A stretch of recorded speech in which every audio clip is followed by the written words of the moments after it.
Good morning, this is Shelby Law with the Great Basin Fire Potential Briefing for Sunday, August 18th, 2019. We do have a few impacts today for some gusty winds over eastern Idaho and western Wyoming and across the southern portions of the Great Basin, including southeast Nevada and southwest Utah.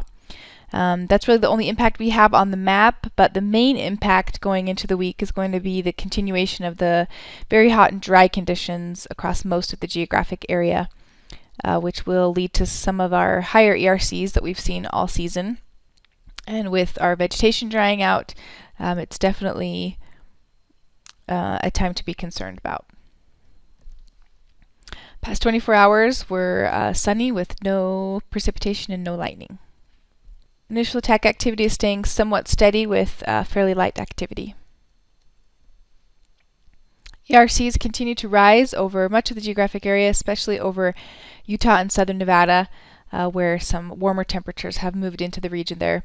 We'll see those warm temperatures expand across the geographic area over the coming days and expect to see those ERCs rise area-wide. For a couple of these sites in Utah, here we're looking at the Uinta Basin where those values are up above normal and are on a pretty sharp increasing trend.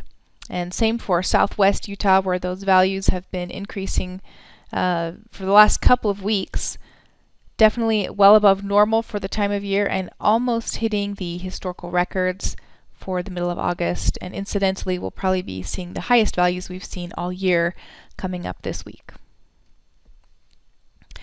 This morning's satellite imagery continues to show dry, sunny conditions across the entire western U.S.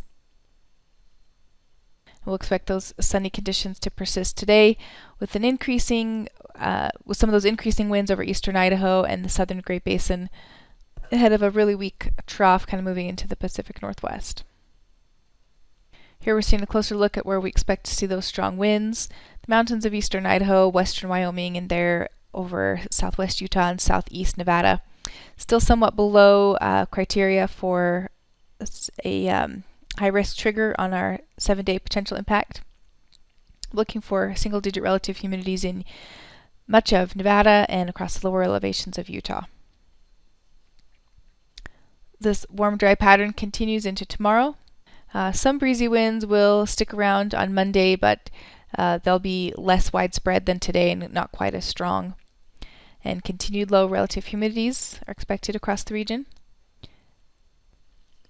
By Tuesday, we'll begin to see the ridge strengthen back across the Great Basin, and this will allow temperatures to rise, particularly over Idaho and Nevada, where they'll be somewhat lower today and Monday. Winds will die down as this ridge builds in, and by Tuesday, high temperatures are going to be in the mid to upper 90s across the entire geographic area. 3-day precipitation totals show continuation of dry conditions, no precipitation expected.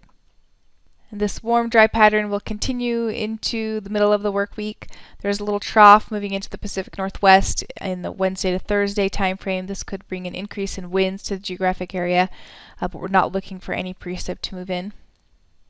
Temperatures may decrease just a bit on Thursday as the ridge flattens out somewhat. But these dry conditions persist into Friday.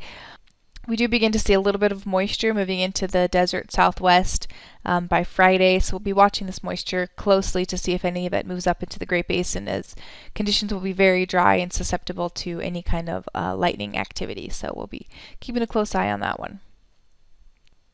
That moisture remains a possibility on Saturday, and we could see winds pick up on Saturday as well, with the trough moving across the Northern Rockies and the Pacific Northwest.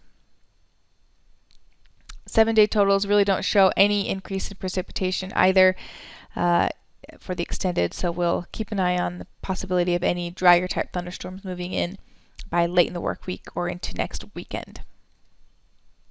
The extended forecast taking us all the way to the end of August, still calling for generally the same weather pattern, so hot temperatures across the geographic area with generally below normal precip for Utah and Idaho, and we'll kind of see what happens in Nevada if any of that southerly moisture moves up there.